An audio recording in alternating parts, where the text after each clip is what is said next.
Hi friends, അസ്സാം വലൈക്കും. അപ്പോൾ ഇതാ ന്യൂ വീഡിയോ ആയിട്ട് വന്നിരിക്കുന്നത്. ഇന്ന് പൊട്ടറ്റോ ഇഷ്ടപ്പെടാത്ത ആരുള്ളത്? കുഞ്ഞുമക്കൾ മുതൽ വലിയവർക്കൊക്കെ എല്ലാവർക്കും. അപ്പോൾ NYFിൻ്റെ സ്പെഷ്യലാണ് ഈ പൊട്ടറ്റോ വെച്ചിട്ടുള്ളത്. പിന്നെ ഇത് ചിക്കൻ ചില്ലി ചിക്കൻ. അപ്പോൾ പൊട്ടറ്റോ ചിപ്സ് വെച്ചിട്ടാണ് ഈ ഷവർമ model, butter chicken, chilli chicken ഏതാ വേണ്ട നമുക്ക് അതേപോലെ തന്നെ അവർ ചെയ്ത് വെച്ച് തരും. അപ്പോൾ പൊട്ടറ്റോ വെച്ചിട്ട് എല്ലാവരും പൊട്ടറ്റോ വെറുതെ അല്ല കഴിക്കണേ. ഇതൊന്ന് ടേസ്റ്റ് ചെയ്ത് നോക്കി നോക്ക്, അടിപൊളി ടേസ്റ്റാണ്.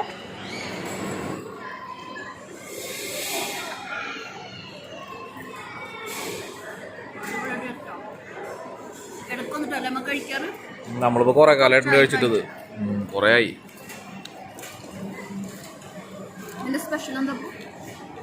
ഇത് NYF ന്യൂയോർക്ക് ഫ്രൈസ് എന്ന് പറയുന്നത്.